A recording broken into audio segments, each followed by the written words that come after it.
Okay, is being sent to a third party. Got it. Mhm. Okay, and then once we start the discussion, keep in mind that we would love for you to raise your hand if you have something to contribute, and I'll call on you. And sometimes it's waiting in line, but we really want to hear from you, and we want to hear people's thoughts. Don't be shy, because there's a bunch of know-it-alls in this group who will dominate the discussion. So, oh, it's only 2 minutes after. Is there any questions? That's why you got Trump. Okay, I'll ask that again. Is there any questions? Jerry, when do we know to read? When I say go, Duncan's going to be the first reader, and then I'm going to put in the chat right now. It's already done. Oh, you already did it? We're online. Oh, Okay. oh no, I see Duncan's. Okay, so we're on I'm page. talking to Michael Siegel. Okay, we're on page 5. So it will be Duncan, Ted, Stephen, Steve, Decio, Jack, Joseph, Nigel, Bruce, Shelley, Nathan, who's DEN? I can't even read my own writing. Oh, Denise, sorry. Denise. After Denise, then we have Toby, Scott, Janice. Yeah, it's better to put, are you going to leave it Tiger Lily? Okay, I'm going to type it in as Tiger Lily. Tiger. I don't know how it changed. Okay, don't worry. We're going to leave it Tiger, because people No, don't. not Tiger. Tiger's awful. What do you want to be called, Janice? Janice. People don't know you that are new. Janice is good. Janice is good. Okay, then you're going to have to change your name, because they're not going to know. Well, it's Tiger Lily anyway, not Okay, just Tiger. I'm gonna leave it Tiger Lily. All right, I don't mind that so much. Yeah, that's where we're gonna leave it. Tiger After Lily. who? After who? You're gonna after Scott. Scott? Brand. Scott. I don't see any Scott. Okay, wait until it's up, and then you can. Oh, Scott. I get it. Scott. Jerry, it's going to be a problem because my name is What's Up, Tiger Lily. Yeah. That's good. Michael, Heather,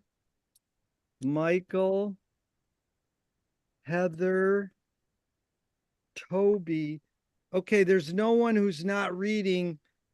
And then, okay, if your name isn't on that list in the chat, tell me immediately, and I'll add you until you'll go between Heather and Jerry.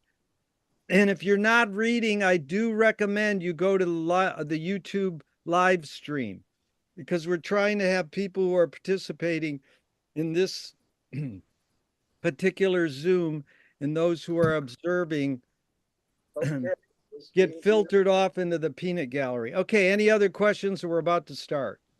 I just don't mean to make trouble, but why does it matter if they're on, in the pictures here, just because Okay, Janice, because if something comes up and they go, I'm after Tiger Lily, then they know when you read, they're after you. Yeah, that's fine. Why, if they're not reading, why can't they stay? I mean, what's the big deal? Because we're doing an experiment, and we're having an enormous amount of people show up. And if they're not really going to participate, they can observe on the YouTube live stream and not take up one of the Hollywood squares. But there's lots of these squares. Hey, look at them all. There's lots of. But Tiger Lily, it's reminding us of Ken Kesey. You're either on the bus or off the bus. Yeah. And we're going further into the wake. This is a big bus. Yeah. Okay. It's a big bust. Okay. We're gonna Can you put the link to the page in the chat?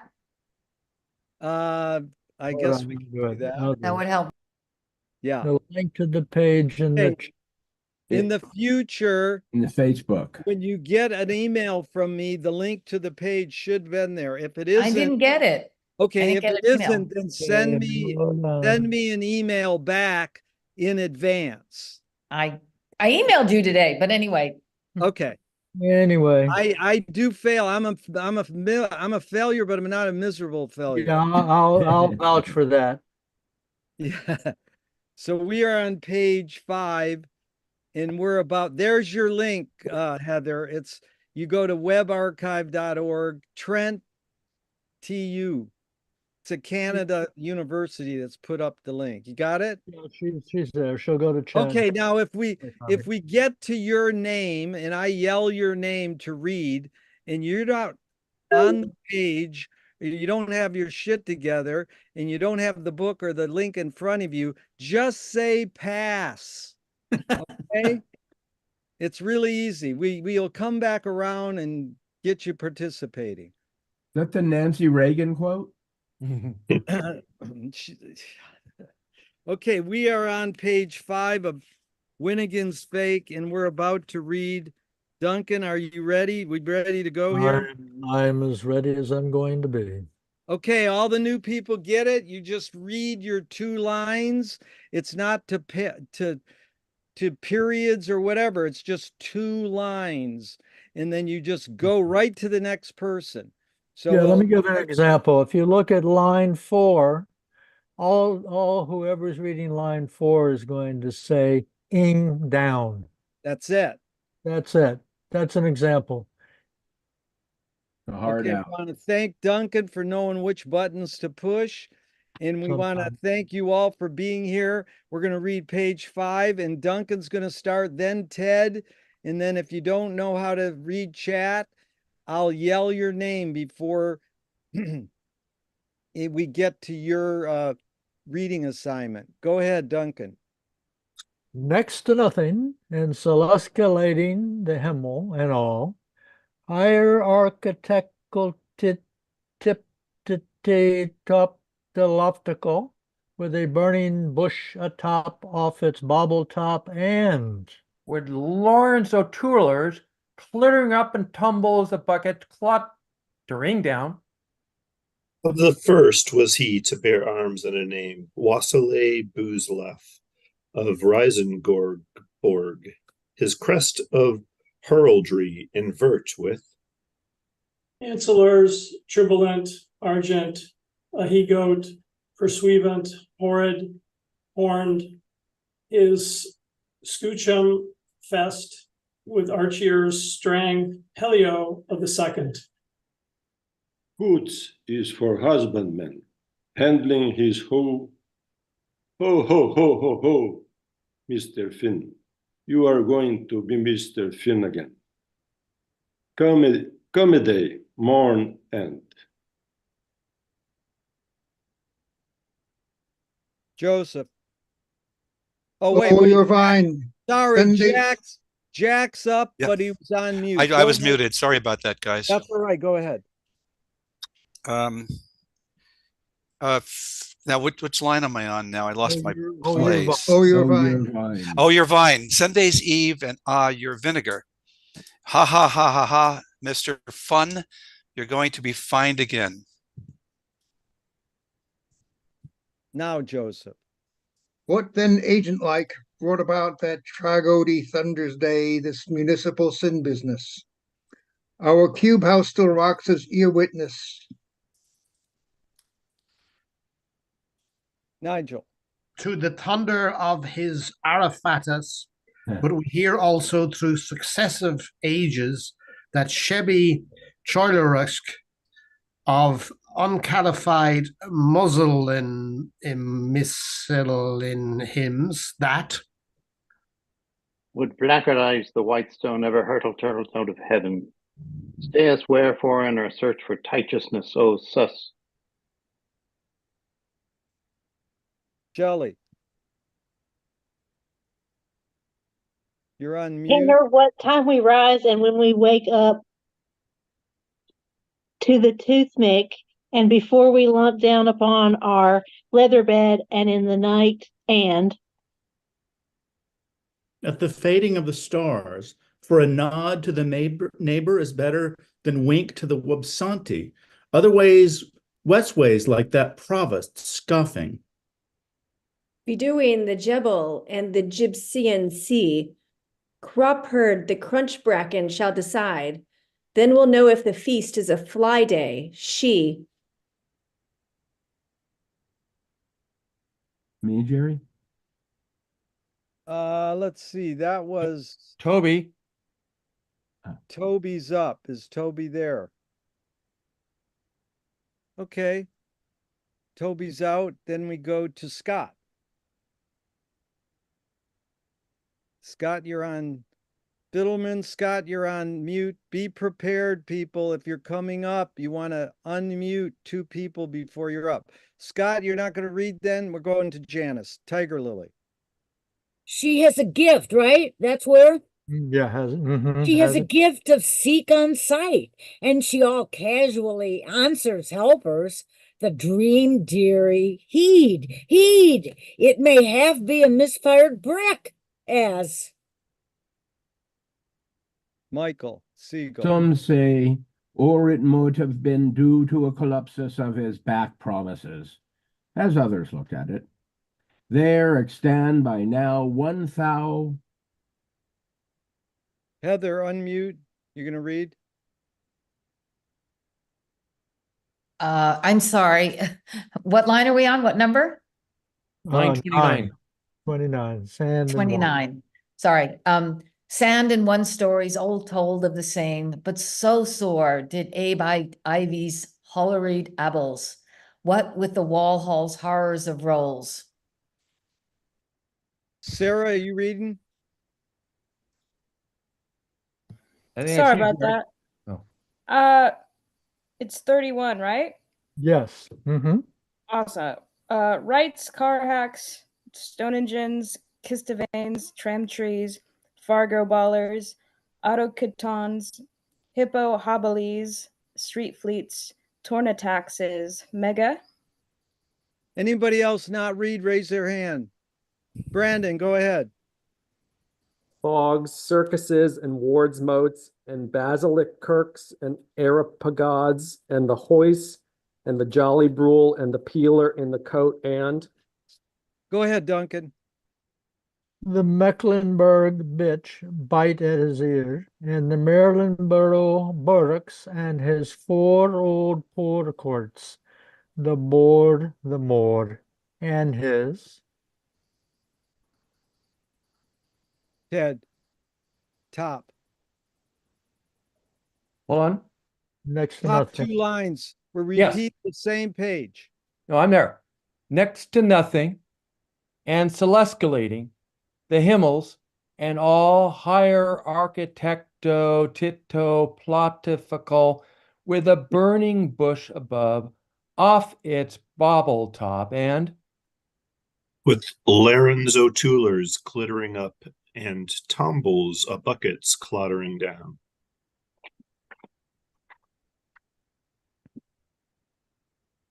Steve Dreyer. Okay, Steve.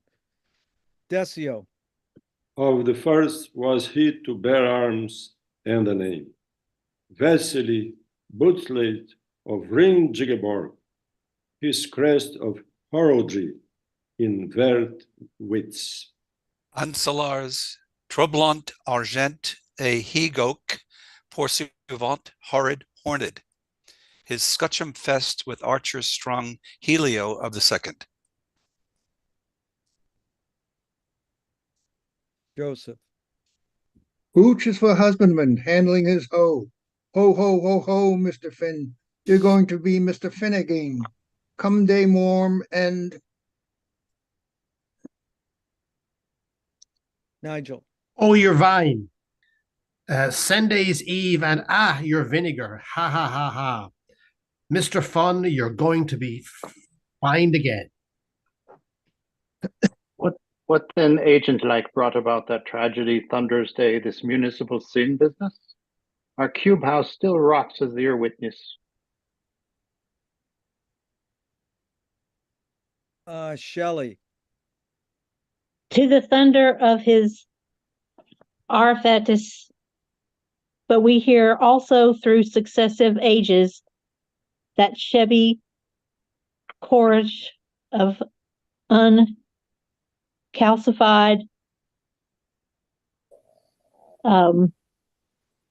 muzzle and Miss Leheim's that. Would blackguardize the white stone ever turtled out of heaven?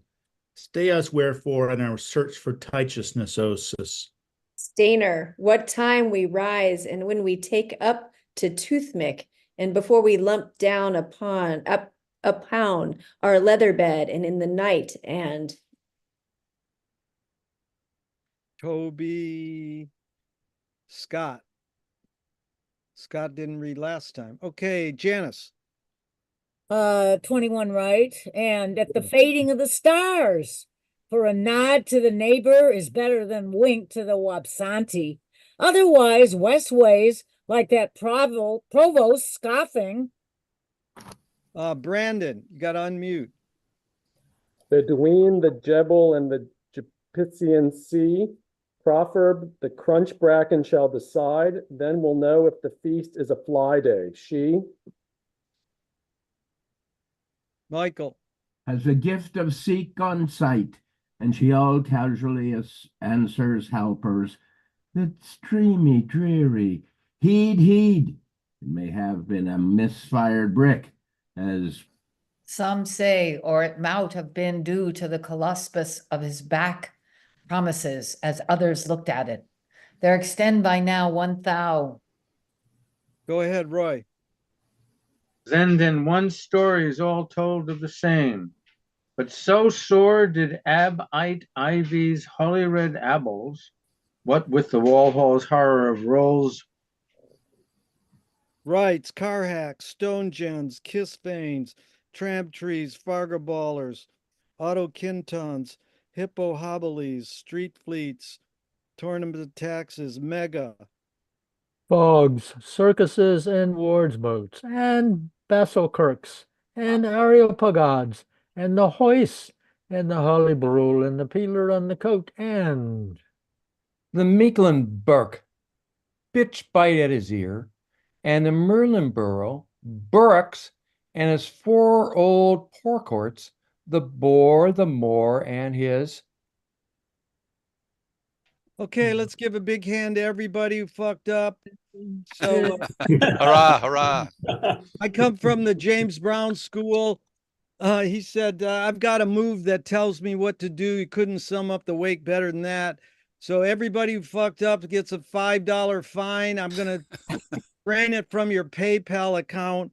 Don't worry, no one will know. I won't spread your email to anyone else. But there's a few people here who probably have never read The Wake before. Raise your hand if you've never. And Steve Dyer, you go onto the YouTube unless you got to have your camera on. Okay. In this. Yeah. Thank you. Okay, Brandon, you've never read The Wake. What the heck? Why did you want to read The Wake? Well, I bought it a while ago, and I mean, I technically read like 30 or 40 pages, maybe 10 years ago. And I just couldn't do it on my own. And I learned that there's a communal way to do it. Okay. Great. Yeah, you're like the guy who wrote a book down the street from here in Venice. His name's Ray Bradbury. I says, have you ever read The Wake? And he's Finnegan's Wake. He says, I've got it on my bookshelf. What do I do now? And I said, contemplate it.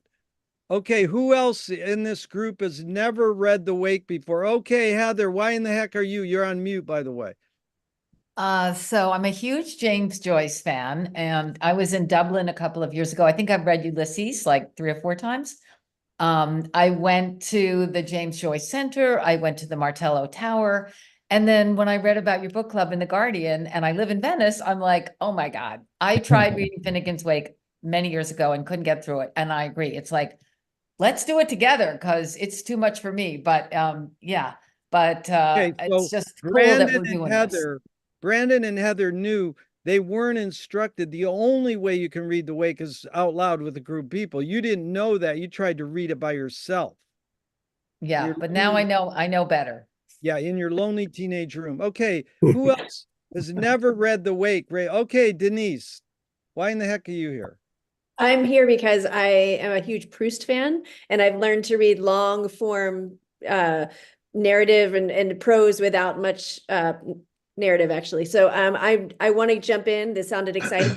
Nothing to do on Tuesdays for the next 32 years. So I'm good. That's more like there's nothing else to do. Yeah. Okay, Shelley. I've heard about this book for many years and I've wanted to read it and I've picked it up I don't know how many times and I can't do it alone. So that's why I'm here to learn from Okay. you guys. Yeah, we like we know what we're talking about. Well, there is Well, a I hope couple. so. Yeah, there's you hope so. Okay, well that's what we read the Finnegan's Wake every Tuesday in Dublin's Zoom from Sweeney's Pharmacy, and I highly recommend attending that. It's 11 a.m. on Pacific time, and it is the right way to read the Wake. This is not the right way. After 28 years, I learned the right way to read the Wake is to read it for an hour without talking about it or trying to figure it out. But I've been forced to keep our format that we did for 28 years. So we do have a gentleman who kind of knows that there might be some content in this book, and he usually gives us sort of a summary. Bruce, if you'd be so kind, maybe you could tell us what the heck did we just read on page 5? Is there some narrative or well, no, I was Yeah. gonna say, Yeah, let there me is. finish my thought. The guy, this German guy at Sweeney's today said, "Well, is there a theme?" And so, Bill Kennedy's run a Finnegan's Wake Reading Club in Ohio. There's an O on each end and a high in the middle. He said the theme is, this and that. And he summarized it well, the fall, blah, blah, blah. And then the guy says, well, it's ambiguous. And I says, well, I'm ambivalent about being ambiguously. I'm ambivalent to ambiguity. It's easy for you to say. Yeah. Go ahead, Bruce. Well, this is our introduction to the guy who should be the main character, Finnegan.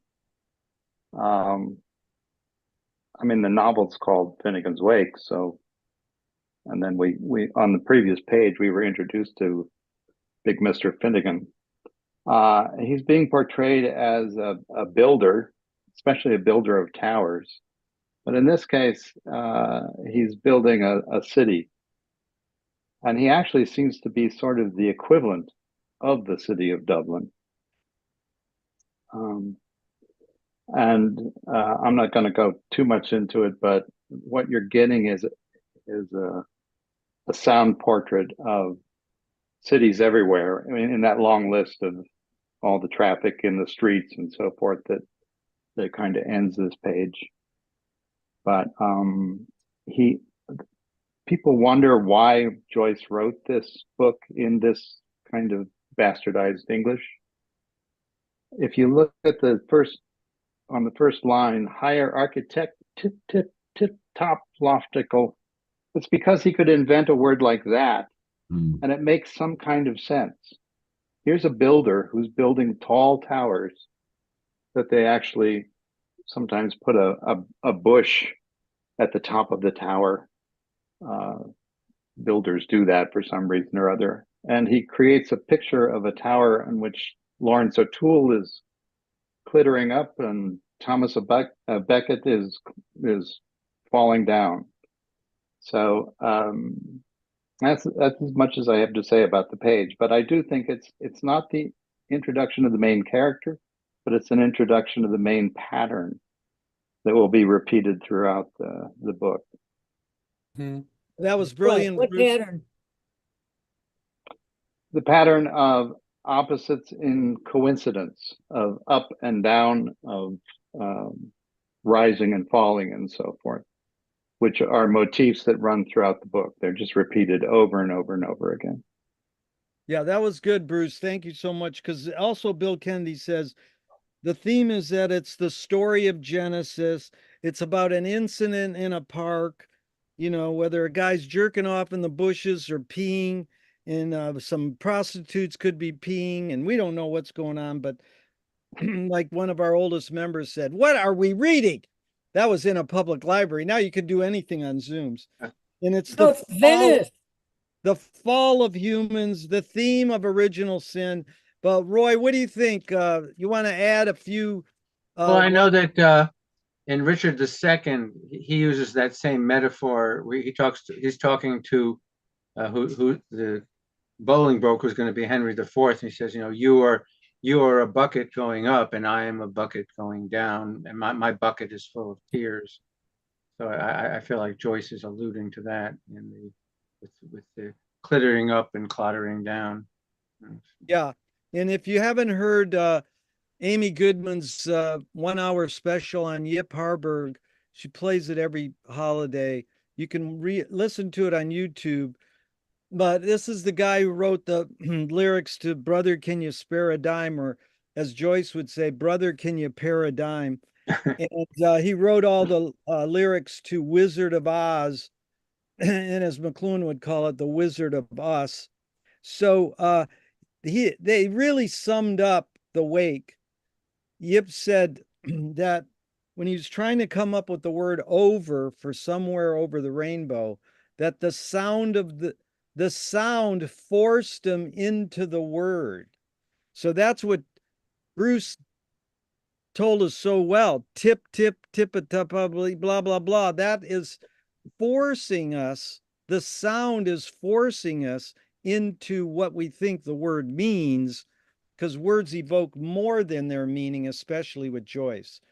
And one more thing before we go into all this talk about how these words, for all the new people, how these words make you feel, and for all the old people, how they think these words are rooted in other words. So you can get really smart in our group if you want by going to a website called Fweet, Fweet, or getting the book we started 28 years ago with, Roland McHugh's Annotations to Finnegan's Wake. And then there's other books, John Gordon and Joseph. You can drink the Joseph Campbell soup if you want. There's a ton of books that teach you about Finnegan's Wake, but there's about kind of 3 or 4 or 5 that are kind of guidebooks. The funniest thing about the Wake is there's no cliff notes for the Wake. They couldn't, it's the only book that stumped the cliff notes. Thank God. Okay, and let's start right off this first line. How does these words next to nothing and celescalating the hymnals make people feel?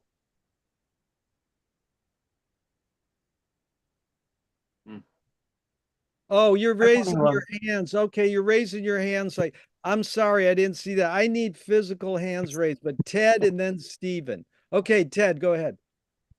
I want to use the beginning sort of as a segue and a compliment to Bruce's setup of the passage, but it also reminds me that, Jerry, when you're talking about all the study aids, and we can kind of put on our Joyce smarty pants, but when I used to read the Wake, sometimes with John Bishop, name dropping, he would be very good at just reading it like a regular sentence.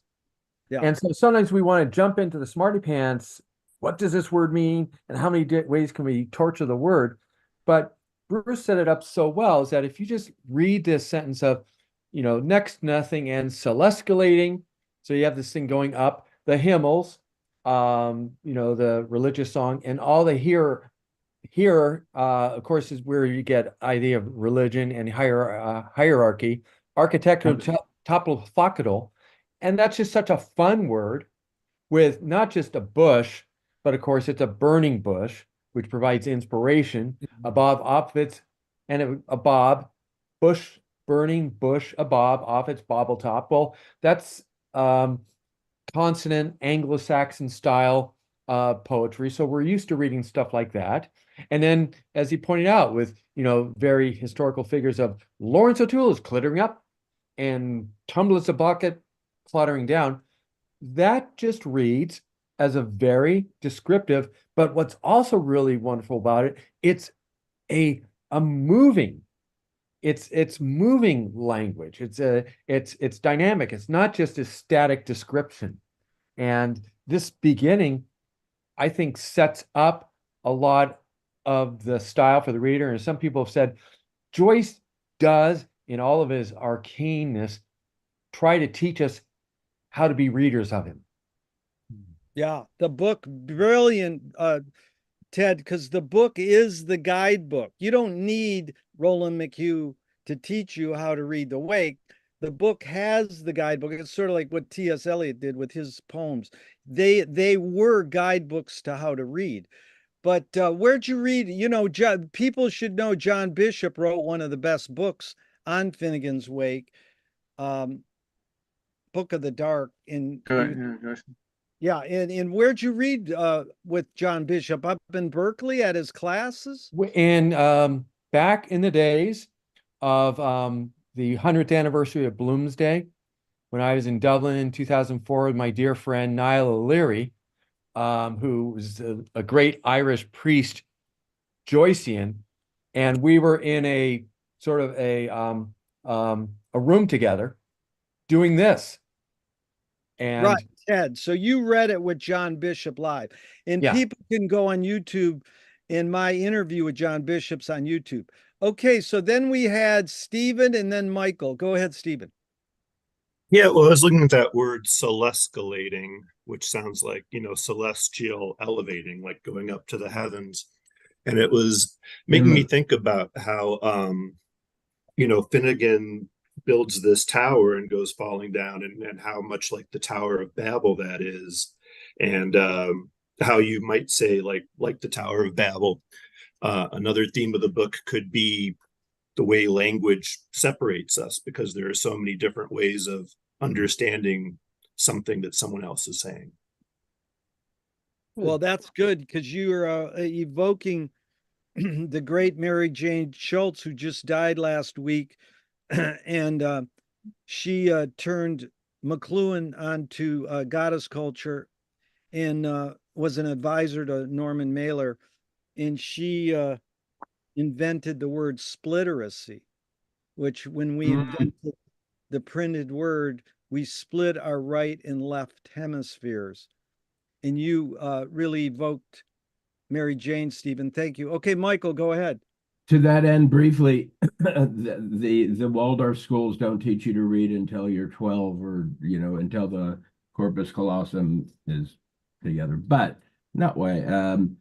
I wanted to say first that if it took us 28 years to read it, can you imagine how long it's going to take us to synopsize it? The one thing I wanted to add was that within those words, as Jerry has often said, it allows us to read on multiple levels. So there are different things going on in different references at the same time. It's much bigger than words. I'm just thinking. That's all. Yeah. Okay, then go ahead, Decio, and then Duncan. Page number 4, we were reading about the Bible, the Genesis, and the books of the Genesis, 5 books.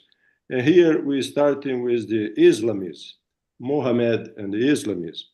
And then we have the 5 times they pray during the day. There is about the camel, and also the 1,001 nights and one nights. So it is really related to Islamism and the Kaaba and Mecca and so on. So we changed the subject, the Bible from the Bible to the Quran. Beautiful, and that's what's the diff? Timeless, and it's like what's happening in our world today. And that Himmels is German for sky or heaven. Go ahead, Duncan. Okay, well, I just want to focus on one word. The hierarchic tautological. Okay, so this is, I think, a good, particularly for new readers, this is a really good word to focus on. Because you can tell it's got some real words in it. And you can tell that James Joyce has built it, just like Finnegan builds buildings with bricks. And you can tell that it's got a little teeter-tottering. It's very difficult to say. And I think that's kind of a warning that a warning and an invitation that, hey, come up with all the interpretations that you like, but always leave room for further interpretation. And always realize that much of what's going on here is pointing out the ambiguity of words in communication, and to have fun with it and to enjoy. That's it. Yeah. Go ahead, Roy. Yeah, actually, it's weird. I was just reading the essays of Mangin, which Joyce had in his library, and he uses, top loftical is not a word you come across every day, but he uses that word a number of times in this essay. I mean, he talks about, nature has gifted me with certain top loftical powers. That's what Mangin says. But I feel like this Mangin had a huge influence on Joyce, not just the poetry, but also his prose essays.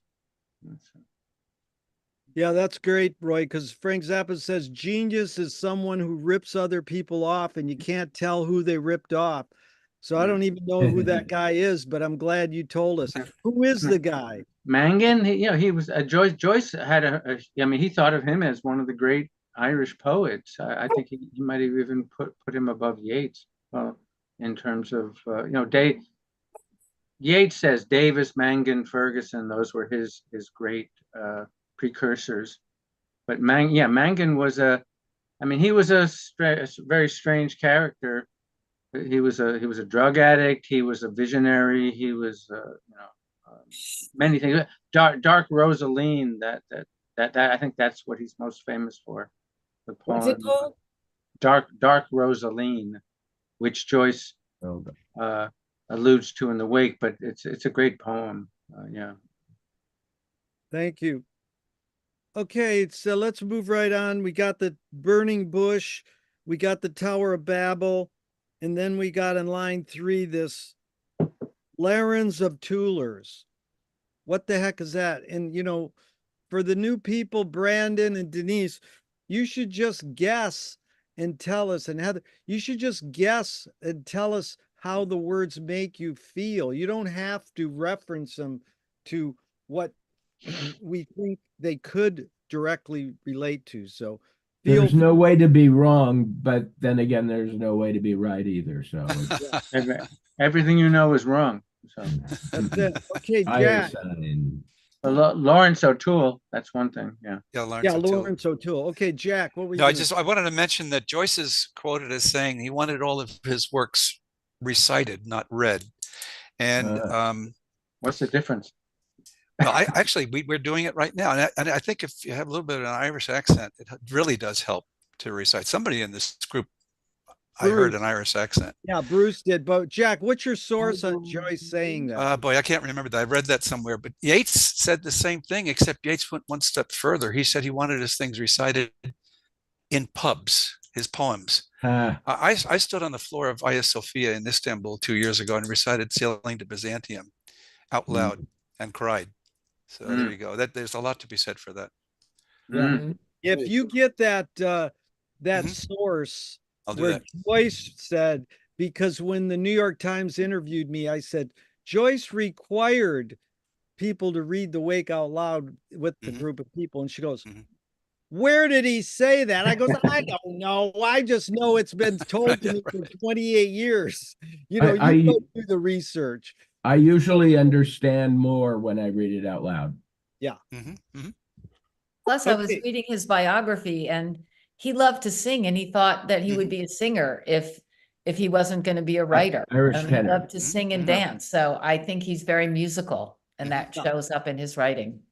Well, I know Yeats said in a recording, he was reading his poetry. He said, "Took me a devil of a lot of trouble to get these words into verse, and I'm not going to read them as if they were prose."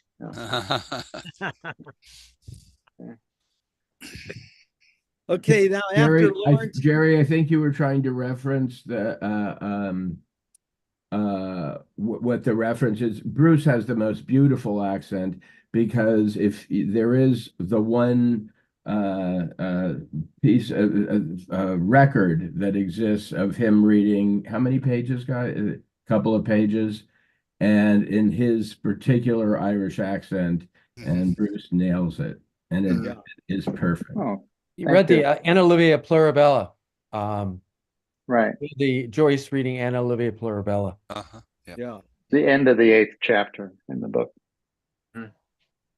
And so after Lawrence O'Toole, glittering up tumbles and buckets, what's all the rest of that third and fourth line? Anybody? Thomas Becket.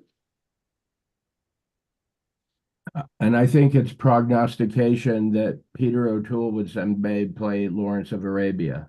That's right. the mystical part of it. Wow, that's an interesting connection. That's pretty good. And lastly, Groucho Marx pointed out to Dick Cavett that Peter O'Toole had a doubly phallic name. Yeah, and so did Peter Wolf. That's good. So anyone on buckets plottering down? It's Jay Giles, dude. I like that. Yeah, bro. Jay Giles. Giles. Yeah. Love stinks. Actually, Peter Wolf is total Wakian because he does like DJ gibberish. That's where I first learned it, you know. Yeah. But Okay, anybody on that? Okay, we'll just jump to line 5. The first was he to bear arms and name. Who in the heck is he naming there? Well, also since we want to keep in mind that this is epic, right? So we were setting up the whole thing about the great Finn and warriors and epics and stuff like that.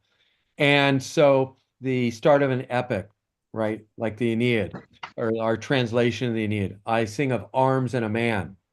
And so that's the first line of the Aeneid, at least in English, armor in Caecano. So I sing of arms and a man. So when he's saying, of the first was he to bear arms and a name, we're saying, okay, this is the epic poet voice starting to talk about, these heroes. And of course, Wasile is also related as far as the word as Basile, it means the king.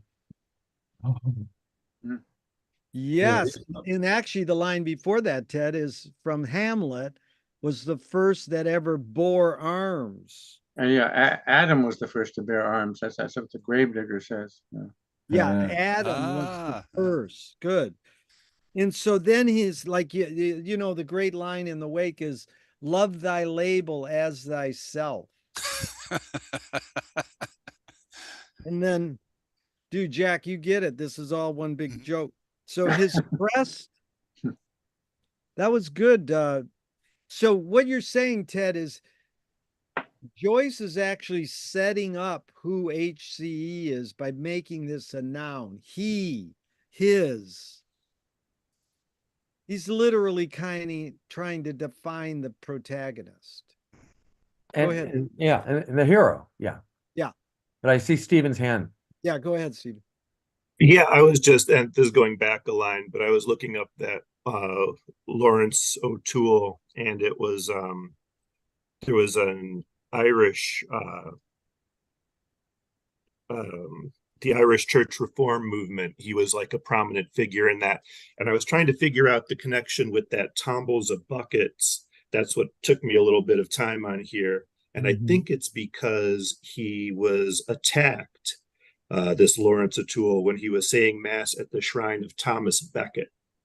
So I'm thinking that that's maybe the tumbles bucket. Yeah, I would think of it as the Lawrence O'Toole kind of rose by making common cause with Henry II, whereas Becket opposed Henry II, and he was the more noble figure, but he fell.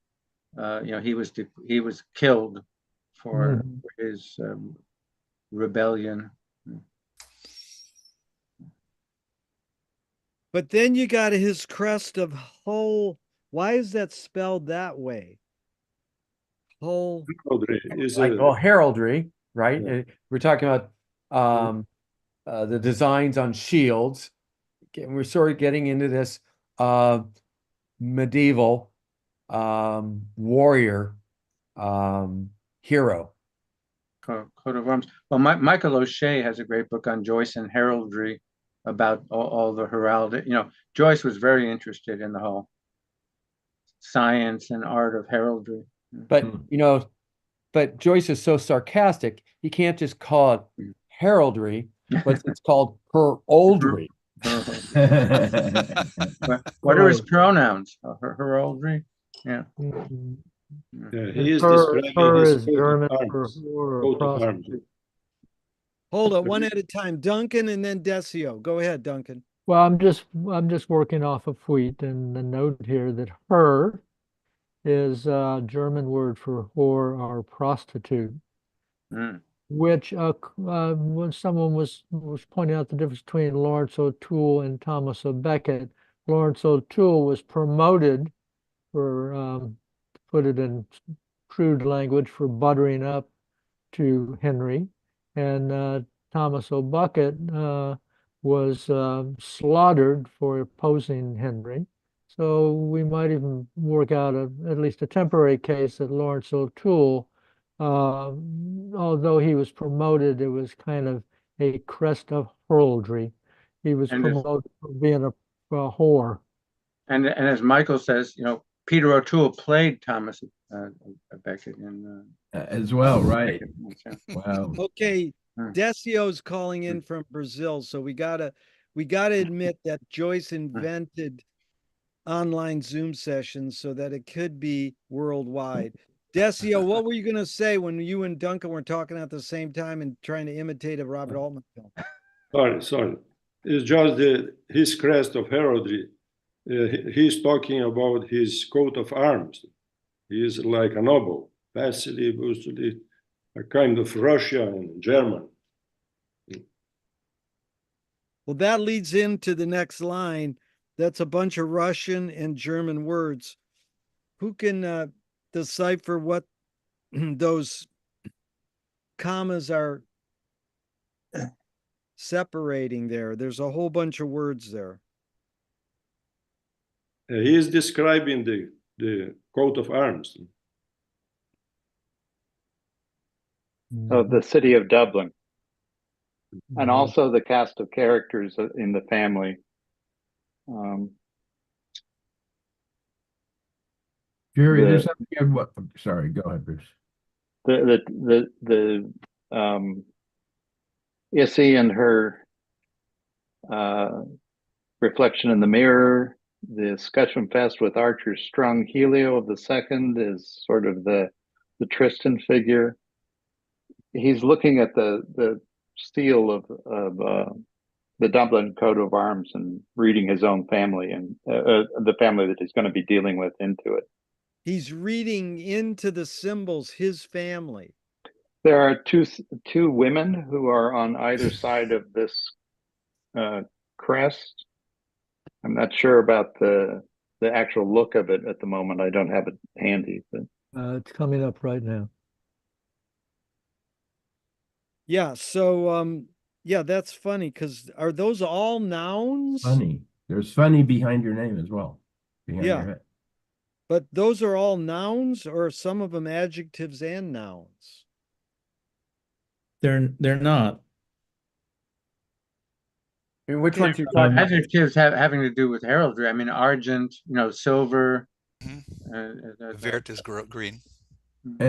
And I've been wanting to say from when we started, on one, and I hate to spoil it for everybody who's new, but on one level, I always see this as, as following the money, as it were.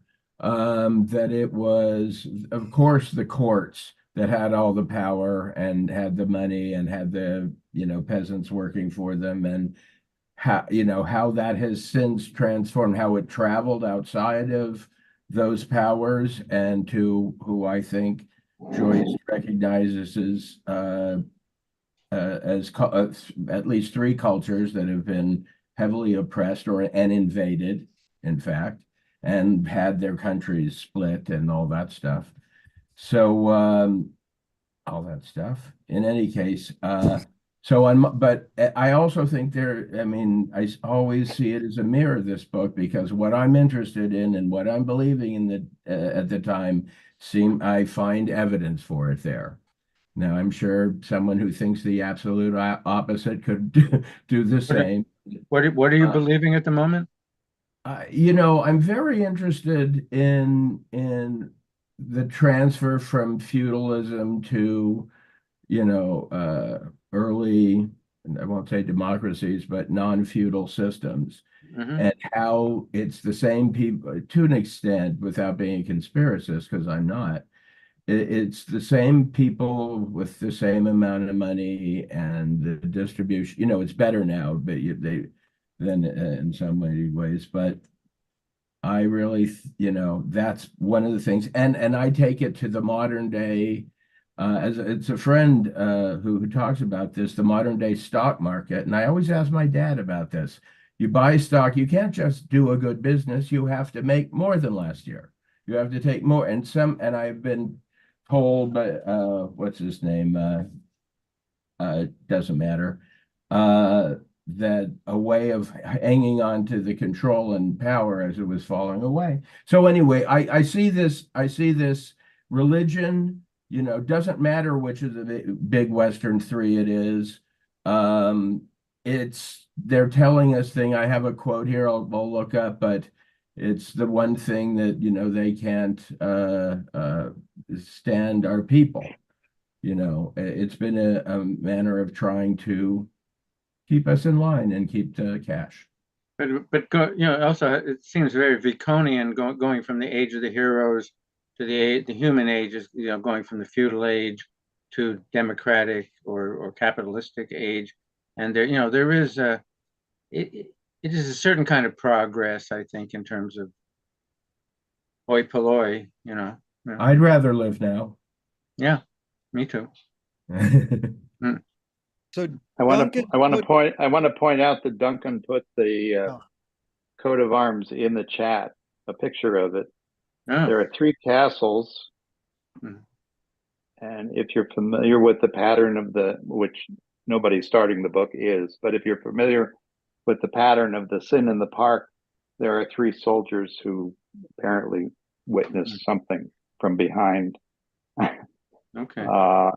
That ACE was doing, and then there is Issy and her twin, basically, on either side. Joyce is just sort of pointing in that direction, but he makes a lot of the motto underneath and the coat of arms. Can I also say I have an Uncle Harold? That's all. You mean the motto of the obedience of the citizen is the happiness of the city? Right. Yeah. That gets transformed a number of times in the book. Yeah, Duncan, thanks for putting those in. Go ahead, Jack. And if we're not being obscure enough, some people have a theory that this book is entirely about Shakespeare and Shakespeare's works. And of course, Shakespeare had a very interesting issue towards the end of his life. He was successful and landed, and he actually went and got a coat of arms for his father, who had been under a cloud for quite a long time. So there's that as well. Very good. Stephen talks about that in Ulysses, about the coat of arms he toadied for. So then we got this next line: his Scutchcum fest and archers strung Helio of the second. That's one line with couple commas and a period. Anybody want to guess on that one, or tell us how it makes you feel? Makes me feel ignorant. Well, Scutchum is a shield, right? His shield is is Right. best fused with archers, Mhm. right? And the sun Mhm. of the second. That's the heraldry that we can kind of look at with the coat of arms. Mm. I hate to say scutcheon, which is a scutcheon, also reminds you of scrotum. Yeah. Maybe not you. It does me. That's all I saw. I'm gonna tell you where I'm heading in this course. Or How it's dare your- you bring It's If your you Scots wanna- chum. If you want to join the Austin Wake group, we go through reading it, then trying to figure out what the words mean. Then we try to figure out why Joyce did it. And then we get into the poo poo caca. That's right. That's Matt Moss. But the next We're one- in the poo poo caca right now. This is Wait, is rapidly. there ever a time we're not in poo poo caca? But here's Jack. You said it's all about Shakespeare. Here's hooch is for the husband.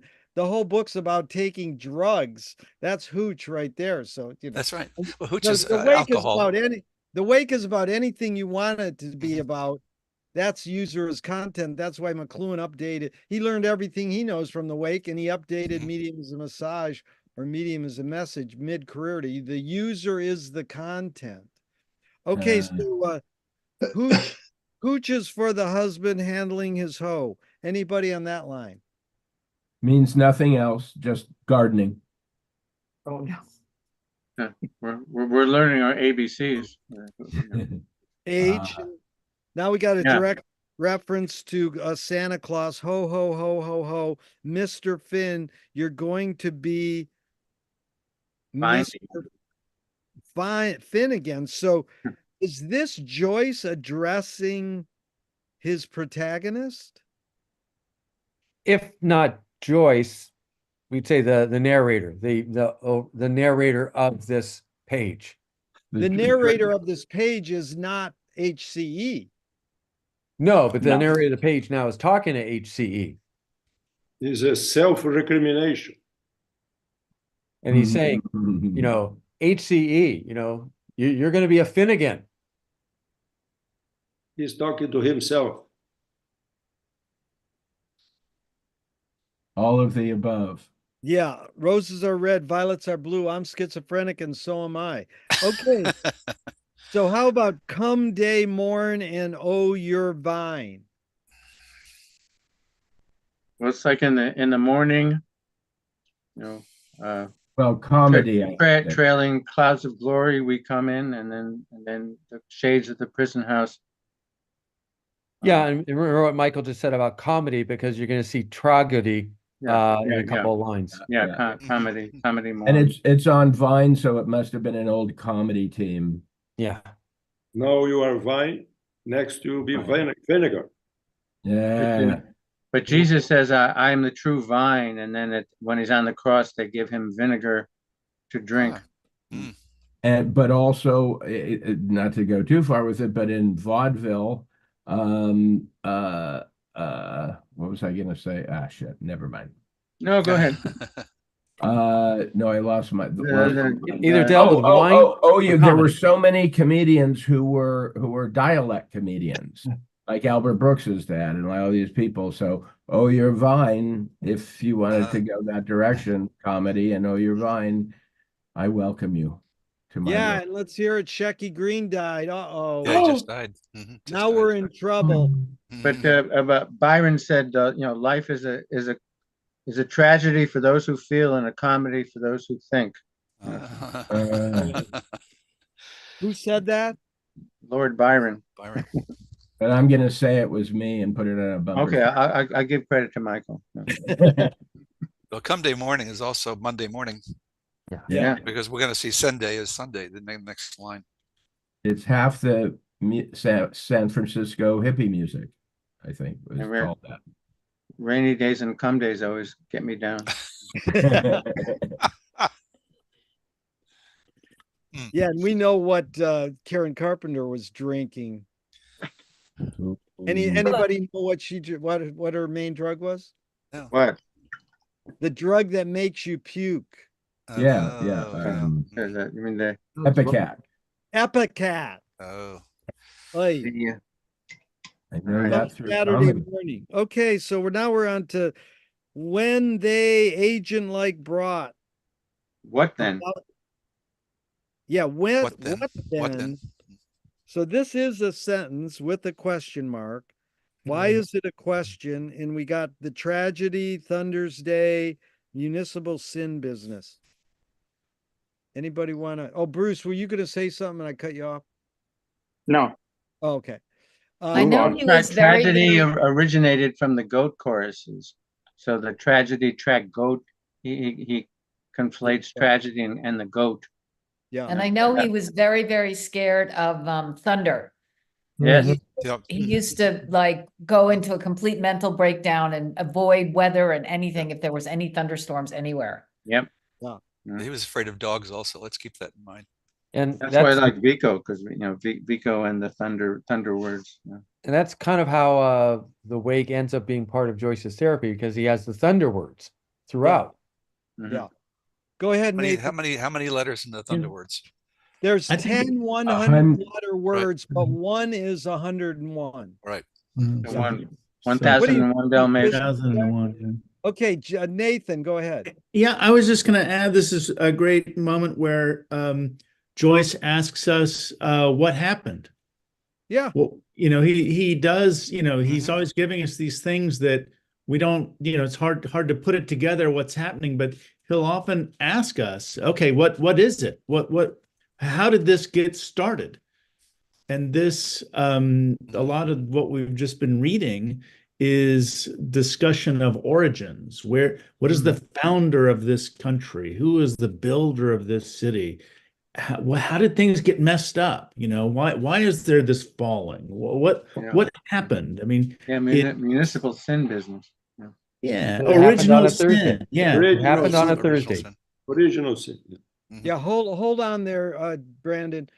I wanted to say, Nathan, we always appreciate, because you have taught me how to break down the wake in terms of like an English professor and break the sentences down to noun, verb, and because it is doable and it does help you kind of get the wake. And for those of you who don't know, Nathan was way ahead of his time and he put the wake on Twitter. How many years ago, Nathan? This was in 2017. I spent a year tweeting the wake. Oh my God. You're a hero. You're a hero. You mean Xing the wake? Bravo. Oh, thank you. Yeah, the Xing the wake. Yeah. was- Okay, yeah. Brandon. Yeah, thank you Excellent. for doing that, Nathan. And I hope you're going to write a book on what happened, right? Are you I ready? hope you don't use Twitter anymore. No. Yeah, not at all. No, he only uses Zoom, man. That's Only what Zoom we're now. at. Okay, Brandon, a newbie is going to say something. That's what we want. Come on. I'm gonna dare. I mean, I'm just learning to use tweet, and I don't know if that's cheating here, but No, it's not no, cheating at all. We like you to use it. I mean, I think that this line is one of the most encapsulating I've seen so far. It just says, according to Vico, Jove's thunderbolts terrified early giants and sent them in fear into caves, giving rise to civilization. Which just, I think, echoes so much of what we've been talking about: origin stories, cycles, combining it with Joyce's gaudiness, setting us up for the intro to this epic or farce or whatever it is just a nice encapsulation moment there for me. Well done. Okay, Bruce. Which sentence did you mean? Yeah. Brandon? The first sentence in the paragraph, when they. It's a question. Yeah, we're moving into a section where he's talking about cities. And so it definitely has to do with Vico's theory of thunder making people gather together. In Vico's estimation, it was in caves, but he's going to go into a whole Islamic thing about our cube house or our clubhouse. And I was reading today, there was an essay called that was citing the effect of Islam on how cities were constructed. Islamic empire after the fall of Rome basically had introduced a Middle Eastern note into how cities were designed and put together. So Islam is referred to as a civic religion as opposed to the more rural religions, apparently, at least in terms of what I read today. Okay. So it's a municipal sin business is what I'm getting at. Yes, that's good. And then the next line is our cube house still rocks. That goes on for quite a while. So anybody want to tackle those first couple lines of our cube house sentence? Yeah, well, we know the cube house, right? It's the Kaaba, Mecca. Kaaba. When Yeah, the cube reminds you of the episode in Ulysses where they're going to the grave, to the cemetery, and they describe the carriage as a cube, or in terms of a cube. It's a six-figured item, which is an interesting. Where's that in Ulysses? It's in the I don't remember the name of the episode. Hades, the Hades episode. Yeah, when they're going to the cemetery in the carriage. Go ahead, Denise. Thank you, Jack. I teach orchestra to middle schoolers, and I tell them to use their ear balls to listen to their music. And this ear witness is so reminiscent. I love that. Yeah. Ear witness. So what's the his Arafatus? Arafat is a mountain. Mount Arafat. Arabic. After the flood. Ararat, right? That's Ararat. Yeah, The ark. But the Quraysh, the Shebi Quraysh, I mean, I think the Quraysh stood basically in the relation to Muhammad as the Pharisees and Sadducees stood in relation to Jesus, that, they were kind of the established religion that opposed, the new revelation. Oh, I apologize about the Ararat is the ark, but Arafat is the mountain right next to Mecca. And it's a parody of the beginning of the Lord's Prayer as well. Our Father that art in heaven. The pilgrims have Our Father Ararat. And it's farts. So which always kill. The pilgrims has to visit the Arafat and Mecca. Joyce wouldn't resort to scatological jokes, would he? No, absolutely not. It's just his dirty readers. So after that Shebas chorus, what's the unqualified Muslim? Caliph. Caliph. The Caliph and the Muslims, the Muslims. Caliph, successor. Maybe a successor of Mohammed. Well, Roland McHugh says Kali is Hindu death goddess. Well, that also, if you want to go that route, but there's also the Caliph, which is a kind of ruler of cities or territories in Islamic areas. I thought maybe it was like a horrible chorus of unqualified musicians, something like that. It can be all the above. Yeah. And all the below. Unqualified Muslims and Muslim musicians. Are they Muslim musicians? Muslim musicians. But what is this Lenny? There's Lenny Riefenstahl. Missile hymns. Or Lenny Bruce. Lenny Bruce, right. A shabby chorus. We are going back to line 15, final part, but we hear also through successive ages that shabby chorus of unqualified Muslims yeah. that would blackguardize the white stone et cetera, et cetera. Or relate to that, the blackguardize idea that they're the whitest one. So no matter how pure from heaven, they would blackguardize them, which The Kahaba was white and then turned black. Black, That's by good. sin. Yeah. Then you got Hurdle the Turtle. You know Dr. Seuss must. yeah. Joyce learned a lot from Dr. Seuss. What was black that turned to white? I don't quite get that. The black stone. Well, it was originally white stone. Yeah. It's also announcing Kaaba. the election of the Pope. Kaaba. But it's you know, again, it's a weaving together. I think, you know, again, what I've been interested in is looking at the impact of the three Western religions versus, let's say, Buddhism and Hinduism.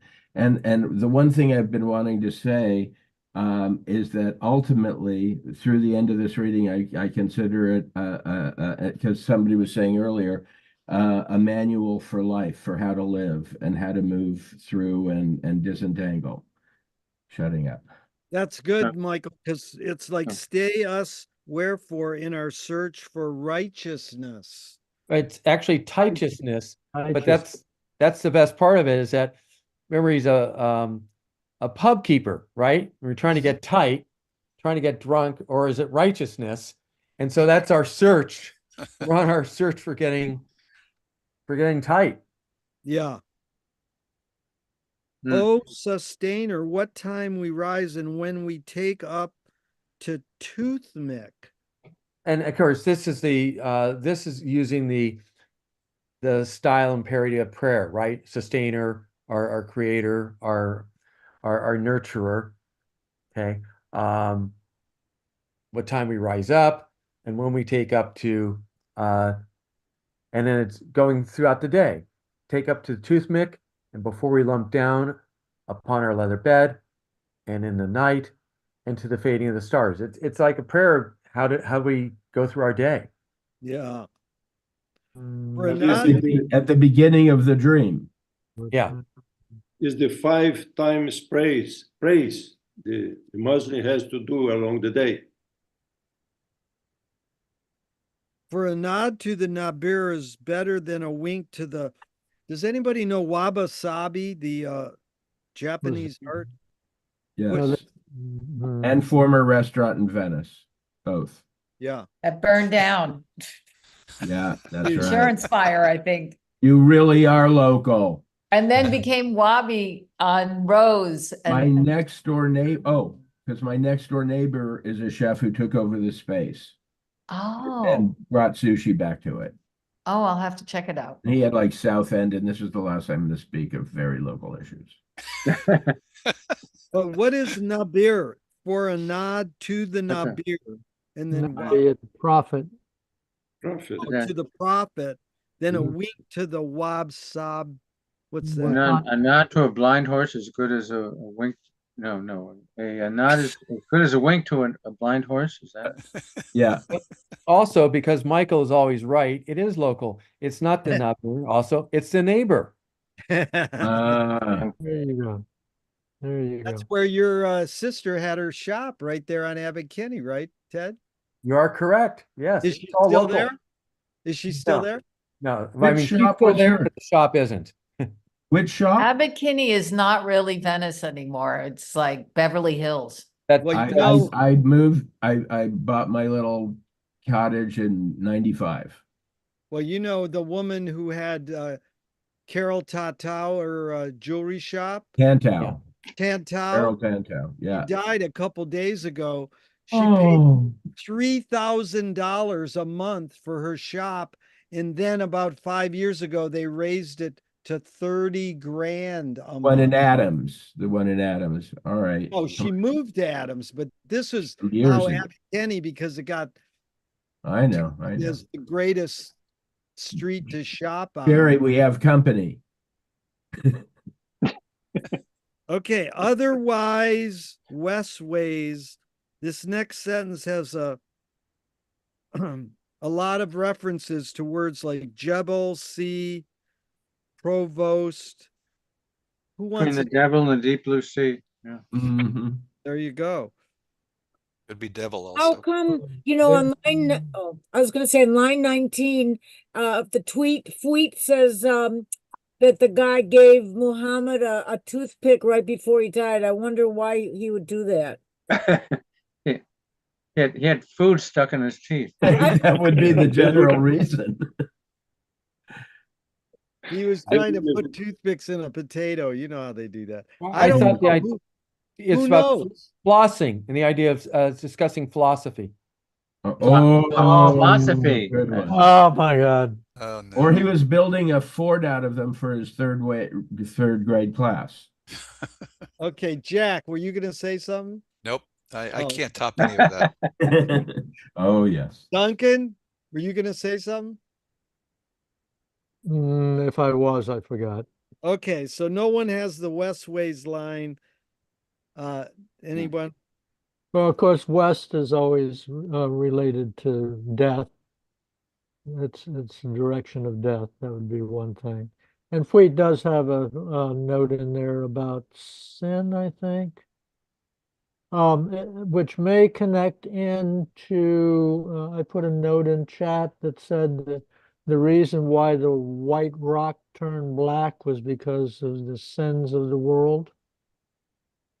That sounds familiar. You know, the Westways thing, we see a lot of references to directions in the book, and we have Hoth and we have Phoenix Park, and we've got the Liffey coming through I was going to say the this. city. There.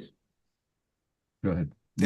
And Hoth is to the east of or east part of the city, I believe, and Phoenix Park is in the western part of Dublin. And they play in the book both those locations. Very good. Very good. So here's a short sentence. Crop herb, the crunch bracken shall decide. Mohammed choosing accommodation, Medina said, the camel shall decide. Who says the camel shall decide? Mohammed, he was looking for accommodations. Where they should, where, okay. The camel will decide where we are going. Oh, okay. Okay. Yeah, there's a nice note in Fleet.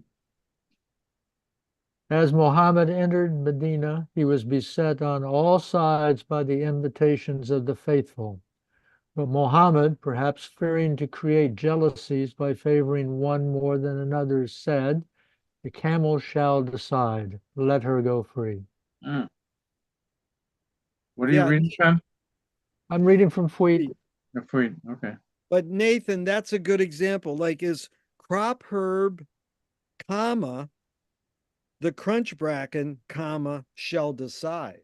Like, is that, or is it structured some other way? That's there's no comma in the way. Is there? Do you have commas in yours? I don't see. No, commas. no, I'm not saying. I'm just saying how you break the structure of the sentence down. You know, I don't view I'm it as getting the comma. I view it as that the noun is crop herd. So the noun is crop herd. The crunch bracken is the subject of the sentence. Right. Shall. So crunch bracken is an apposition to crop herb. Yeah. Crop herb, the crunch bracken will decide. Right. If you need you really should have commas to indicate the apposition. Yeah. Let me point out that I put the link to this particular page in Fleet. For people who are not familiar with Fleet, you might want to click that and you see where at least some of us are getting our magical knowledge from. Yeah. And you too can have magic. You know, but then that's how it's changed, because when we started, all we really had was this book or one of them. And then Fleet became more democratic and anyone can enter. Can anyone enter anything in Fleet? Have you ever done it, Bruce? I don't think I have. Yeah. You have, Jack? Yeah. Really? I'm actually I'm looking at Finnegan's wiki, by the way, which is even better, I think. Is it better? Oh yeah. Finnegan's Wiki? That's a site? Yeah, Finnegan's Well, Wiki. why don't you go ahead and put But the link to that Okay, in the chat if you would, Jack. got it. It's finnegansweb.com, and I'll put that in. who is the person who runs that? Do you know? I don't know. I And you- just stumbled It's across. everybody. That's it. Yeah. I just stumbled across Gilligan's Wake. Did you know about this, Jerry? No. Oh yeah, Jerry mentioned it a long time ago. That's what I think. That's exactly what I think. That you mentioned it like 20 years ago, and I just ran across it because that's the way life works. Yeah, I take Joyce literally. He said, remember to forget. But it Yeah. does Jerry, there's a whole complicated thing on each character in Gilligan's Wake and extrapolating. It's pretty funny. Jerry, let me But make a also comment some- about the crop herb, the crunch bracken shall decide. I mean, he was Jesuit educated, Latin, obviously, and that's kind of a Latinism. The verb at the end of the sentence. I might read that as crop herb shall decide the crunch bracket. Oh, I see. Verb That's at the end of the sentence is yeah. kind of a classic Latin construction. Yeah. Well, that's what I'm saying. It's because it's up to us to figure out how the words are structured. Because then we'll know the feast is a fly day. We'll know that the feast is a fly day. I mean, what's the it doing there? We'll know. Feast is on a Friday. This, yeah, this Friday. particular day, which It's a run-on sentence. Friday is the day of for Muslims. Isn't Friday the Yeah, sacred right. day? It's the Sunday for Muslims. And some of the Jewish people, I Mm-hmm. think, have a certain claim to it as well. But still, he's in and especially the fish reference and even the bracken. I also remember in Ulysses when he's in Proteus, when he's just walking on the sea and just feeling things crunch underneath his feet when he's walking on the shore. And this is just what he's describing. He's just describing walking on this bracken type shore. And it's like crunch, crunch, crunch, crunch. And then of course Friday is not a complete party day because that's the day when you eat fish. You don't eat meat on Fridays. In the old days. The Friday is sanctified day for the Muslims. For the Jewish, this is this Saturday, and for the Catholic is the Sunday. We have Monday in line 10. We have Sunday in line 11. We have Thursday in line 13 and Friday in line 24. And it starts on Friday at sunset, though. Yeah, So, just Friday to Saturday, Friday night, Saturday to Saturday. to sunrise. Those who are good Jews. In fly days sounds like a rap term. That's why Frank Gehry gave Jay-Z a copy of The Wake. So here's she has a gift of seek on sight. Second sight. That makes sense. She has a gift of seek on sight, and she all casually answers helpers, the dreamy dearie. Now, why did he switch? Because Well, also a dream dairy is also a dromedary. Right. Got a great. Well done. Camel. Yes. And who is she? Yeah, that's what I was. Also a dreamy dearie. Because weren't we talking about the he being the protagonist and now it's the she? Where did it switch? Or did it switch when we started talking about we?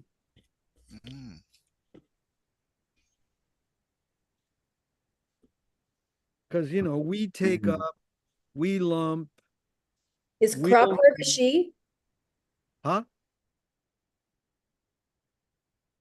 It says attention. Had we said this just to go briefly back? Otherwise, Bedouin the Jebel and the Gypsum Sea. Oh, okay. I got it. I know who she is. Who? The camel. Oh. Crop herd the crunch bracken. The Because camel. the camel's crap. Try and put her through the Oh, needle's goodness. eye. Say it Yeah, again. Hold Puig on. actually has a note on this. Okay, go ahead. That Al Qaswa means crop-eared, and it's the camel that Muhammad and his guide rode into this town. So all casually is Al Qaswa again.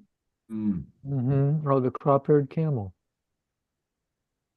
That was my nickname in high school. And crop herb is a bastardization of crop-eared, which is what Al Qaswa means. Very good, Bruce. Where'd you get that from? That's from Puig. That's notes in Puig. Oh, okay. And Denise, we didn't hear what you said. What were you saying? Oh, I just said I thought Cropper was the she. Yeah. Mm-hmm. Mm-hmm. Yeah. So then we got she was a gift of seek on sight, and she out casually answers helpers the dream deer. Heed. Now who's he telling to heed? Tension. Oh, he's saying attention. Okay. It may have been a misfired brick. Okay, that sounds like what's the name of that? Crazy Cat. Well, this is also sliding back into what we'll say is the Finnegan, right? Tim It's the Finnegan brick was a hodder. carrier, the hod carrier. That's right. Good. And the hod carrier is a beast of burden like a camel. It also puts me in mind of a protester. You know. Oh, right, of course. I mean, Okay, it may have been a misfired Sarah, brick. what was that? That was a little doll of Crazy Cat. George That's Harrison. a Crazy Cat. I don't have Ignatz, but I got this. I love that. But Joyce, I have Ignatz. Joyce probably became high art. read Crazy Cat. I mean, he was influenced by. I'm actually looking for people to do a project where I see you study doing. all the references to comics that are in the wake. Because Mutt and Jeff, Crazy Cat, there's Popeye. It's a There's cool a lot. idea. Okay, Bruce, what were you going to say? I mean, Harriman is one of my heroes, and Crazy Cat is about a love triangle between an ambiguously gendered cat and a mouse who keeps throwing bricks at him her in order to express his love. And when Ignatz does hit the cat, Officer Pup, who is in love with Crazy as well, will go and arrest Ignatz and throw him in jail. And then Crazy Cat comes to the officer and says, but it's a sign of love, and releases the mouse, and the cat and the mouse and the dog engage in this eternal love triangle thing. Oh my goodness. I don't know that it's really referenced here, but it is. It is now. It is now. Because also Harriman was disguising himself as not black, right? He was a mulatto.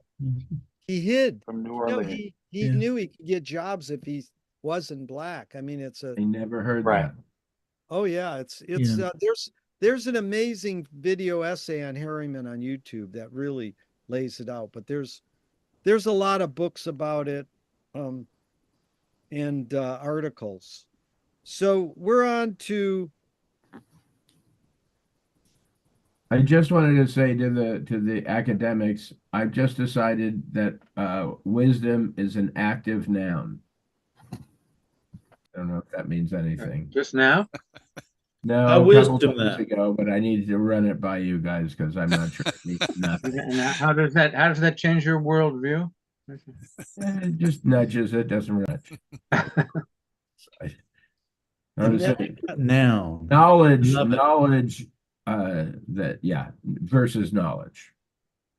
Knowledge is a noun, wisdom is a active noun. I made up a whole category. Cool. So now we got a parenthesis. There extant by now 1001 stories, all told of the same. So there's Jack. There's your reference. You knew that was coming. 101 tales. 1001. Excuse me. 101 Dalmatians, 1001 Tales. And then the notes say Joyce's personal library contained a set of Sir Richard Burton's translation in 17 volumes of the 1001 Nights. Yeah. So he had it behind him when he was writing this. But so sore did who's Abe? Adam? Oh. Abe, So sore Holly, did Ivy, and Apple. What did CEO say it again? It's about the Eden, the falling. Because the collapsus is the fall. Yep. And here also reference to the fall in the Eden garden, the garden of the Bible. That's Holy, apple, the apple. Evie's holy red apples. Yeah. There you go. Also, the holly and the ivy, that's an old ritual which has to do with the oak god, where the crest of heraldry, he's a heg oak, up further on in the page. So. And Ivy Day is very important in Irish politics. Yes. Remember the sign of Parnell? Yes. Right. That was one of the Dubliner stories, wasn't it? Yeah, Ivy Day in the Ivy committee Day room. in the committee room. Committee, yeah. Dubliners. But now we got this start of a parentheses that doesn't end until the next page 1 month from now, but that's about 10 lines into the next page. So this holy red apples, and then what is this going into? What is this parentheses saying? Whitehall is what's that? The journalism or the political? Whitehall is a political. It's like the chief administration building for the British government. It seems like a lot of the noises of the city are contained in these. So also the tram trees and the Fargo ballers. That's also Wall Street, by the way. The Nordic mythology, the Valhalla form. That's right. And the parenthesis deals with the chaotic world of the contemporary city, the traffic, the cars, and the noises, and everything. And to turn in taxes, the mail, showing the post and the mailman delivering the message. The trams, the automobiles, and the hippo hobblies. Yeah. Everybody should have a hippo hobbly. Well, the horse-drawn carriage. How about that? Is that what is that? It's a possibility. Hippos is horse. Could it also be hobby horse? Mm-hmm. Yeah, because it's hippo hobbly would be a hobby horse. Horse of hobbies.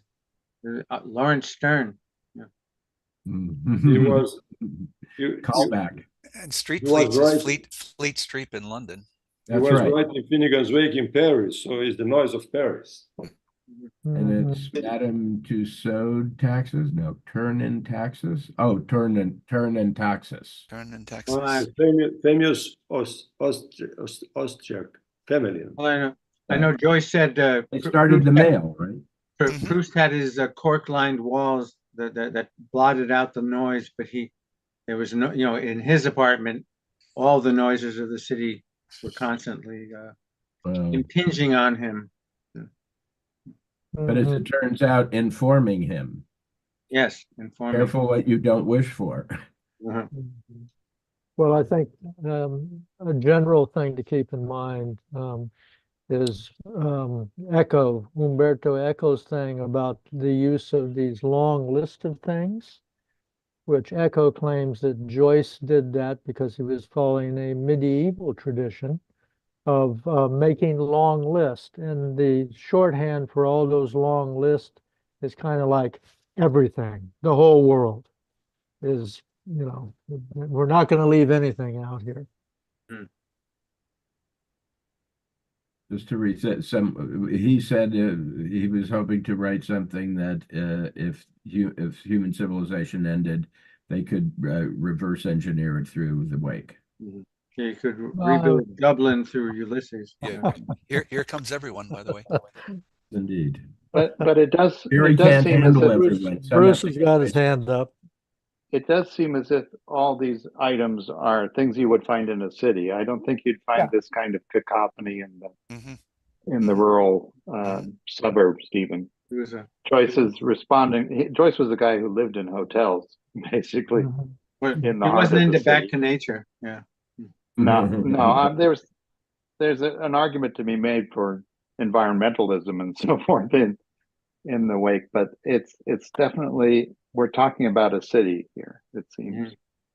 He was a city man. What And is- even next month, the parentheses goes into the next first 7 lines of the next page. All right. Hand up. Yeah, go ahead. I What's just up, Tiger wondered- Lily? Yeah, in the fleet for line 36, they got the letter X. So what does that mean, do you think? What do you mean? If you're on fleet and you look at line 36, second to last entry there, it's an X. Yeah, if you It's click that X. Elon Musk. Yeah. Yeah. Yeah. It's Bastards Mamalucho, it's the 4.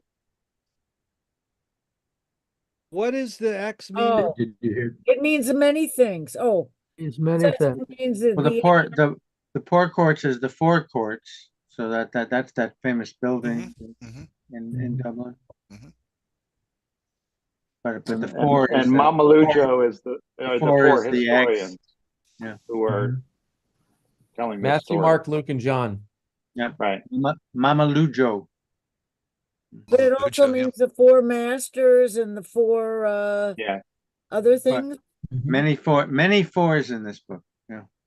And I learned a lot from X-rated films as a young man. So, And that's why it's always, Joyce says, may the 4s be with you. oh,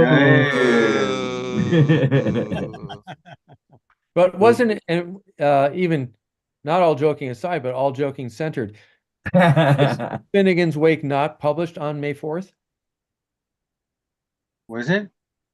What year was I don't published, by know. the way? 39. 39.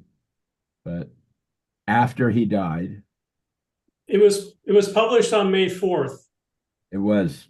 That's why I said, all joking not aside, but centralized. Did he decide that?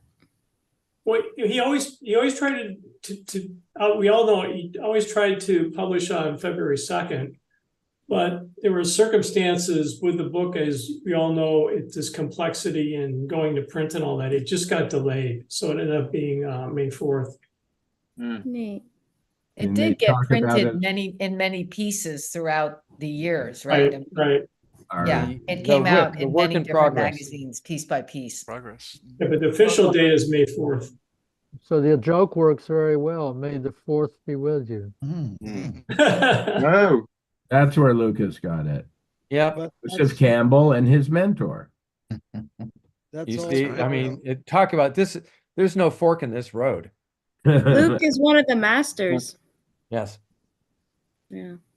It also pulls into the fact that Joyce started his own Finnegan's Wake reading club 10 years before the Wake came out. So, you know, when I thought it was T.S. Eliot starting the first Finnegan's Wake reading club in New York City. But if you really think, there's a book explaining Finnegan's Wake with Sam Beckett and William Carlos Williams and all these people, that Joyce got them together to write a book about his book 10 years before it came out in 1929. Right. Our examinations. Yeah, that book The XAT, yeah. is Finally got it. again the first Finnegan's Wake reading club. Yeah. And then, you know, it was no big deal for me to say, oh, our Finnegan's Wake reading club is 28 years old. That was Peter Coogan took it upon himself and started that whole commotion, which is okay. But, you know, got some new people. but we're cozy in our own little group, and we love having all you new people. So I please think come new back. energy. But if you live in Venice or you want to fly out on February 2nd, we're going to have a live in-person party at the Venice Library and Wow. celebrate Joyce's birthday and a reunion of all the people who've attended our wake Yeah. group. I got it to the head librarian. And that's February 2nd at 1 o'clock. And there you got 2-2. If you're into numerology, 2-2, as Frank Zappa is saying, 2 + 2 = 22. And 22 is a key number in numerology. And then 2 + 2, if you believe in maths, that equals 4. And so that's why McLuhan devised the tetrad out of reading Finnegan's Wake, the 4 steps of the tetrad. So Well, just say after 2 says o'clock? 2 + 2 = 5 is also cool. Yeah. 2 + 2 = 5. That's what Did you just say 2 after says. o'clock? That's also kind of cool. Yeah. Yes, Heather, it's 1 o'clock on February 2nd. Oh, 1 o'clock. Okay. That's so cool. Are you going to send out like an email about it? Yeah, probably. But you can mark. I'm putting it in my my He calendar. will, That'd be awesome. he will. Yeah. But we still have this rest of this list. And we got through the first couple lines. Car hacks, Stoge, kiss. And And Taxus. what about circuses and ward moats and Basta Kirks? Anybody want to? Well, circuses are the roundy rounds, right? Like, and did it work in Ireland as well as England? Right. The roundabouts. Yes. Roundabouts. Thank you. Yeah. Sounds better than roundy round. Let's say like Piccadilly Circus. Yeah. But So even civilization back to it's still in the city. Yeah. Even the word before that, mega fogs, why is that not? It's Megaphone, obviously. It's referring megaphones, but why would he spell it fog?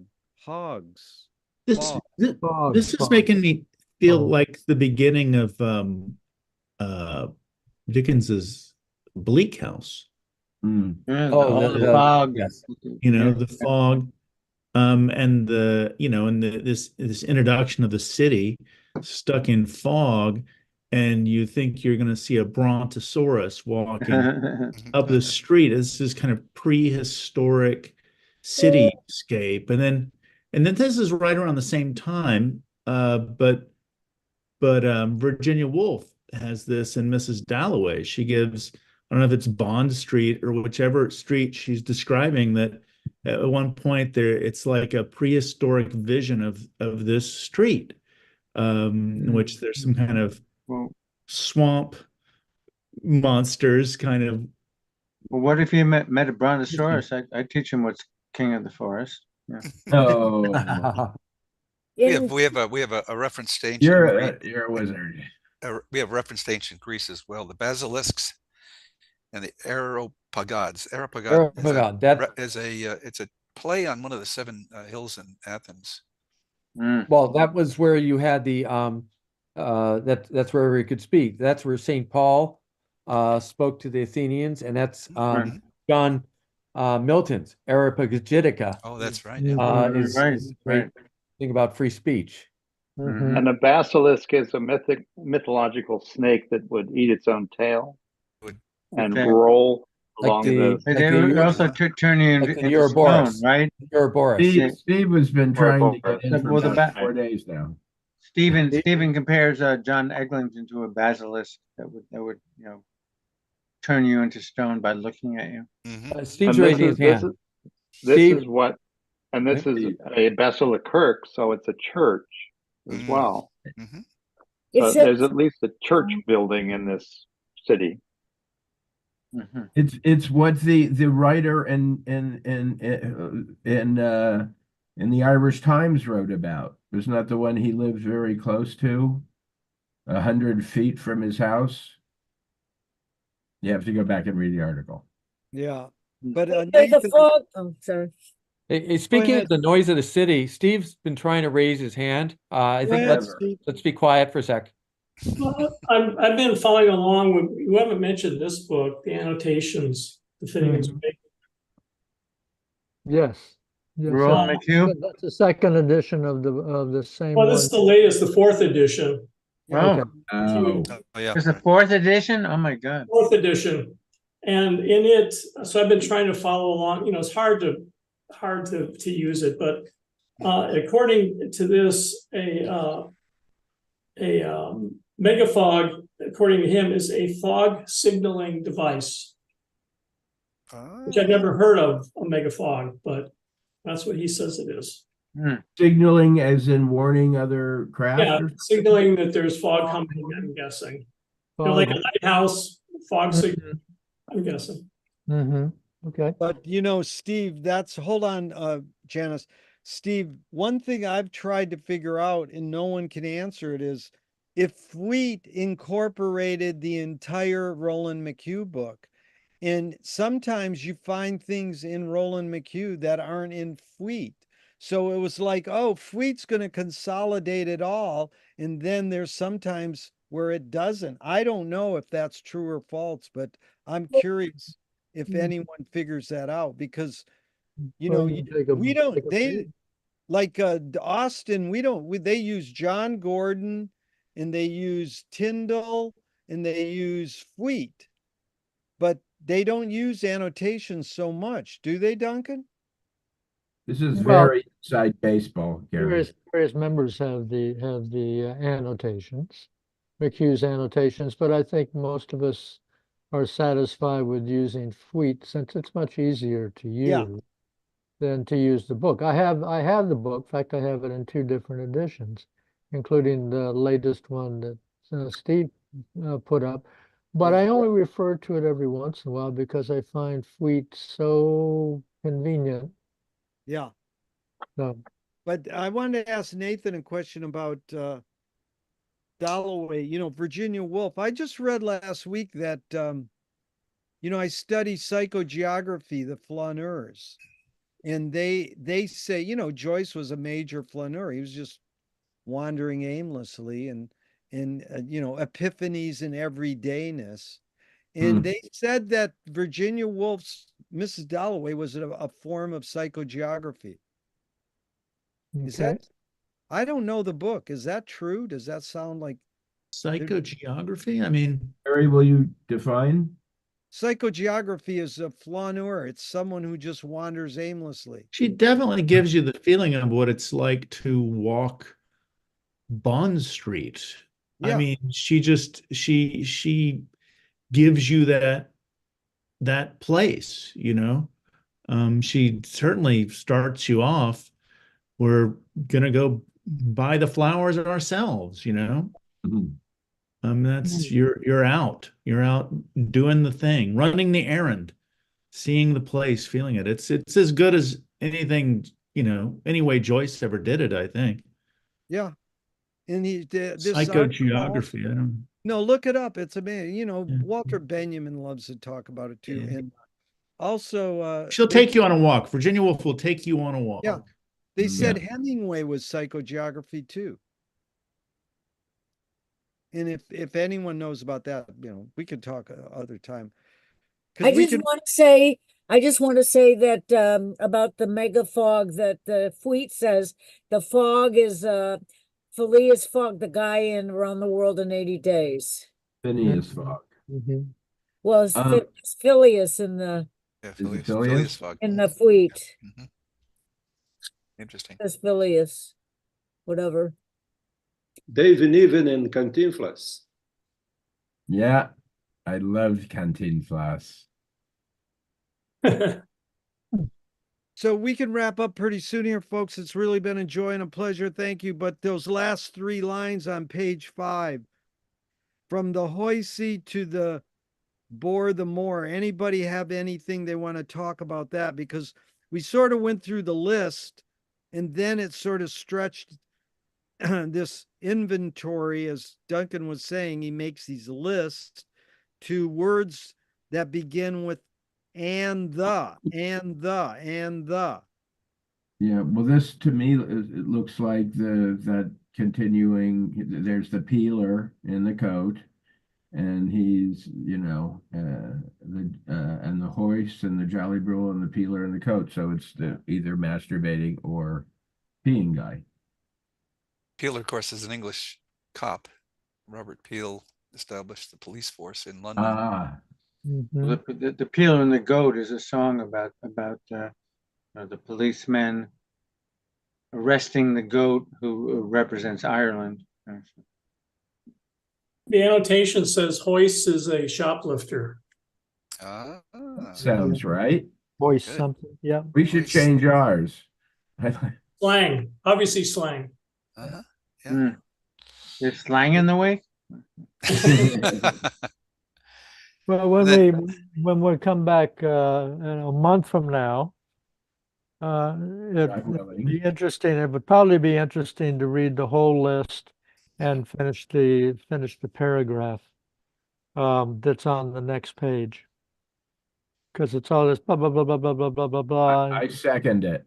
No, we Damn, don't. he was dumb, master boom, master doom, tum. So Mecklenburg. Egyptian- I have a daughter who lives in Egyptian Charlotte, North tombs, Carolina. right? Mecklenburg is a county in North Carolina. Yeah, Right. it's the It's Charlotte second to North, last name. exactly.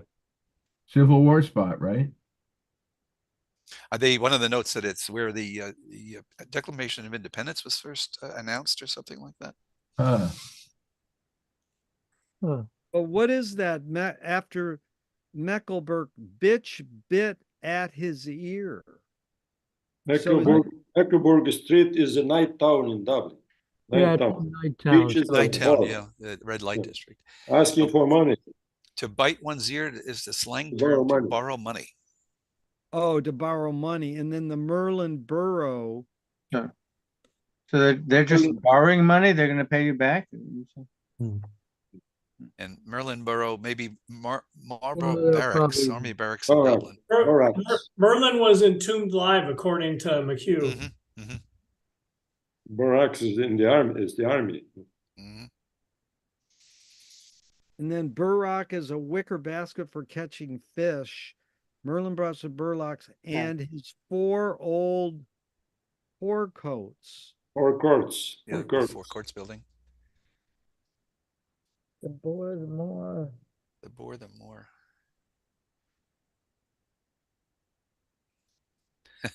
This one says it may be a reference to John Barrymore, American actor. John the Evangelist. That's interesting.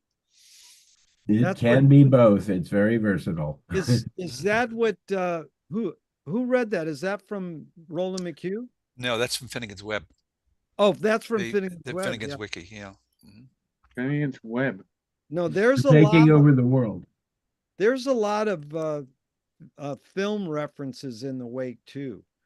Jack, do you know this one, Green Pastures? Do you know Yeah, that movie? mhm, Yep.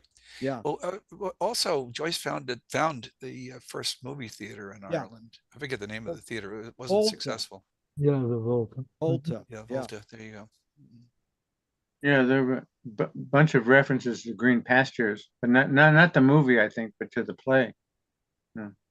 How about the biblical? Isn't it biblical? Yeah, quote? yeah, It is a biblical thing, yeah. Yeah, Who it wrote goes Green through the Pastures? different biblical stories. I don't know. We looked it up today, but also there's references to Showboat with Paul Robeson. Oh, really? In the Yeah. wake? Wow. Yes. We Bill Kennedy brought it up today. It was amazing. Yeah. What page were you on today? We were on page 353 for about 10 pages. Like Old Man River? Yes. Fun fact about Paul Robeson. Apparently he knew Yiddish. It was just a beautiful Yeah. singer in Yiddish. Wow. In the Yiddish theater, I think he would perform.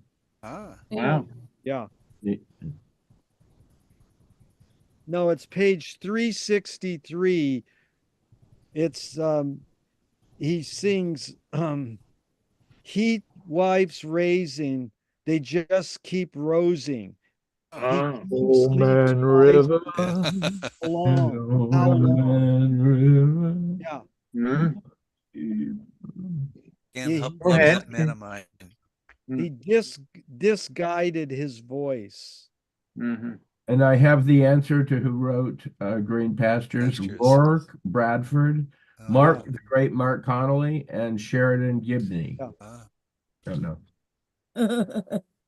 So why don't we have Bruce, you read the first two paragraphs next to the line that goes find again. And then Janice, you can read from what till Gibson C. And Okay. then Brandon, you want to read from crop herb to the end of the page. So this is a good time to really absorb the wake without us stumbling over who's reading two lines and get a better grasp on it. So go ahead, Bruce. Next to nothing and still escalating the himmels and all, hierarchy top loft equal with the burning bush above of its bobble top, and with Lawrence the Toolers glittering up and Thomas the buckets clattering down.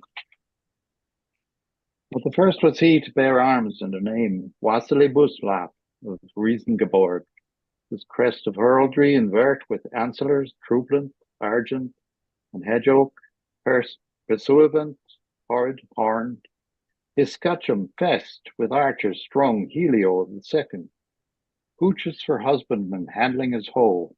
Ho, ho, ho, ho, ho, Mr. Finn, you're going to be Mr. Finn again. Come day morn and oh, you're vine, Sunday's eve, and aye, you're vinegar. Ha ha ha ha ha, ha, Mr. Fun, you're going to be fined again.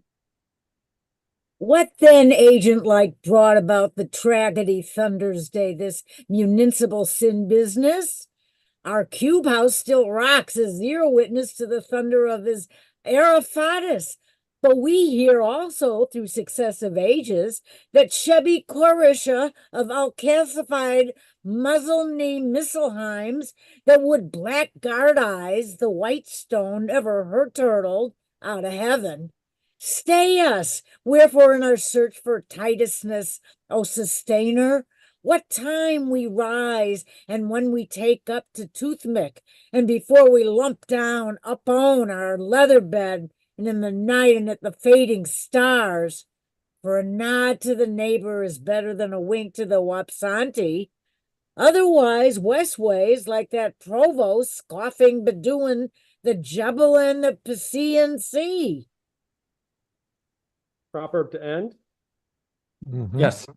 All right. Crop herb, the crunch bracken shall decide. Then we'll know if the feast is a fly day. She has a gift of seek on sight and answers helpers. The dreamy dearie. Heed, heed. It may have been a misfired brick, as some say, or it might have been due to a collapsus of his back promises, as others looked at it. There extend by now 1,001 stories, all told of the same. But so sore did Ivy's whole-ired abbles, what with the Walhall's horrors of Rolls Rights, car hacks, Stoningans, kissed veins, tram trees, Fargo ballers, autokinetons, hippo hobblies, street fleets, turn-in taxes, megafogs, circuses and wards moats and basilicurks, and aeropagods, and the hoist, and the jolly brule, and the peeler, and the coat, and the Mecklenburg bitch bite at his ear, and the Merlinboro burrocks, and his 4 old poor courts, the boar, the moor, and his. Yay. Yay, team. Well done. We usually go 2 hours and we can go longer. We want to put a big thanks out to Duncan for paying for the Zoom account and hitting all the right buttons. Thank you, Duncan. And thank you all for attending. If some of the new people if you want to stick around, or anybody wants to stick around, I'd love to hear, Denise and Brandon, Steve, I think we know you from some wake group, don't we? Steve Dyer? No, I haven't. I did want to say one thing. I believe we were talking about serialization of Finnegan's Wake. I believe a long time ago, the New Yorker was publishing Ulysses in the Mhm. advanced Yeah. section, or it'd say the films and stuff.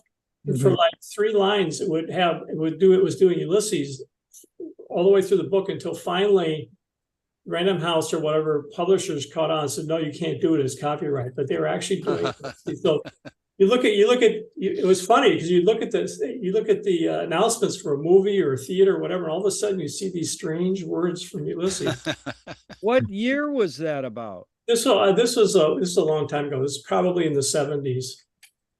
Wow, because that's funny because the big copyright issue just came out this a couple days ago on Disney, Yeah. and I was wondering does the Wake public domain soon? No, yeah. No, somebody helped me out. It's the life of the creator plus 50 or 75 years. I forget the number. Yeah, like And 1924, the works in 1924 are just being Yep, released. just came copyright. loose. Yeah. I think it's in 38. But it'll show on the 2038, the Wake will be Yeah. public domain. Well, yeah, and it's a trouble thing though, because the Wake is in until 38, and then if you want to dig in deep in the Wake, you need to probably go and look at the notebooks and all of those working papers, and those things are under copyright until the 2070s. And this is all just if think that the laws won't be changed to extend that. And so I a lot of his notebooks were already published. Well, isn't the family get very involved in? Oh, well, Stephen Joyce nephew. died, right? Because for the longest time he was the we could talk about Carol Loeb Schloss and her continuing. No, I can't. with the, Mhm. what are you holding up, Stephen? Here's one index manuscript. Oh yeah. Wow. Yeah, I paid several $1,000s for a lot of the notebooks for the Wake. Jerry, That's awesome. The thing you pay is, it too. Oscar Wilde nailed it. He says everything is in public domain. Well, and Timothy wrote a paper called Genuine, Authentic, I can't think of anything tonight, Authentic Reproduction. So as our friend Brumbeer, I don't know if you knew him, and everybody was coming out with computer art and digital art. What does that mean if you're not selling numbered lithographs, and you don't want to because you believe part of the great thing about the industry is that you can do this? But so, and if But it's you know never, what- there you are know no what generational loss. You know what NFTs stand for, Michael? non-fungible token. No fucking thing. Oh. I think. Okay, so this was fun. Wait, before these people leave that are new, Brandon and Steve, and Shelley, before you leave, give us some feedback. What did you like or dislike, and what did you come here with expectations, or Will we see you in February? Direct and to the point. Yes. I will definitely be back. I've learned a lot actually, and you all are really fun. So yeah, I'll be back. Okay. And Shelley, where do you live? In Knoxville, Tennessee. I've been to Knoxville. Well, how cool is that? We'd love to Have you been to the Wig Emporium? I was Sun Sphere? there so long before you were born. It's not even funny. 1982, 83, shooting Budweiser commercials in coal mines. Oh wow. I believe that. So I had a coal mine, huh? I said, I believe that. That's Yeah, it was a nice town. There were 4 Elvis impersonators staying at our hotel. Oh my gosh. All right, Shelley. Well, Ted, that's I good. just wondered something, Ted. Yes. You paid all that money for his notebooks or his Well, then they were actually published. It wasn't to a guy in a back alley. So you just bought some copies of the book, right? of his notebooks, of his notes. And I'll tell you, it's a lot of scrawling and laundry lists. You couldn't Xerox them to just give to other people to read? He couldn't, or You couldn't. Why couldn't, now that you bought them, couldn't you Xerox them? well, I don't know really what you would want. Huh? I don't know. I went through them, and let's just say there's a lot of scrawling to find, earwicker. It's It's really hard. It's like magnifying glass and it's like having 1,000-piece jigsaw puzzle, and you really don't know what the big picture is, and you have all these little pieces. Joyce knew what the pieces were, but we don't. So it's really difficult to use. Yeah, and you're terrified that there is no picture. Yeah, right. Exactly. But go ahead, Steve and Brandon, give us some feedback. Any thoughts or? No, this is good. I was a little handicapped because somehow I didn't know or didn't ask to know what page we were starting on. So next time, now that I know what page we're on, I can do a little, reading in advance to be contributing more. Page 6 next time. Page 6 next month. Yeah. I got it. Okay, Brandon, tell us about your reaction. I didn't have too many expectations. I guess this about fit what I was imagining, though. It's a place to explore this text as a group and keep it living, make it living, and I think that's really a fun place to be. Mm-hmm. Brandon, what country are you calling from? The United States. Okay, I mean time zone. Valley. I'm local. I'm in Highland Park in LA. Oh, okay, right. great. I'm in Pasadena. Oh, well, you guys should come to Venice for the Joyce birthday. Yeah, we did a reading because I know a big hotshot performance artist who would not drive across town to Venice to attend the wake. So I did a wake reading at a bookstore in Silver Lake once, many years ago. In one of the greatest things ever happened, this woman, everybody was reading 2 lines like we do at the beginning. And this other woman just started making up words after she read the 2 lines. And she started riffing. And if you don't know, you know who did that? Literally, Joseph Beuys, the artist, wrote a whole another chapter to Finnegan's Wake. Wow. Where did he put it, at the end? I don't know. I've never even read it. I just know You can't put it. You got to sneak it in the middle, otherwise everybody sees. Yeah. But if you don't know about Joseph Beuys, he's an amazing artist. One of his art pieces was he lived with a coyote in an art gallery. For how long? I'll pass. Don't know. Until the coyote ate him. I was gonna say, what did he feed him? Yeah. So we'll close it out now. If anybody has some final comments, thank you so much. Just one last question from Joe Patwell. At what time is the function at the Venice Library? February 2nd at 1 o'clock. It's a Okay. Friday at 1. Okay, thank Yeah, you. Joe, you can come. You're local. Please do. Yep. Do we have to tell you whether we want fish or beef? Or that'll wait. That is your beef. Surprise me. Not to be too critical, Jerry, but I don't think you got the right page on the email. And I didn't remember from last time. I should remember, I guess. For tonight? Yeah. I thought I read page 5. I almost never read before the time we're here, but the couple times recently that I did, it was additive. It was fun, but I also do like going in cold sometimes.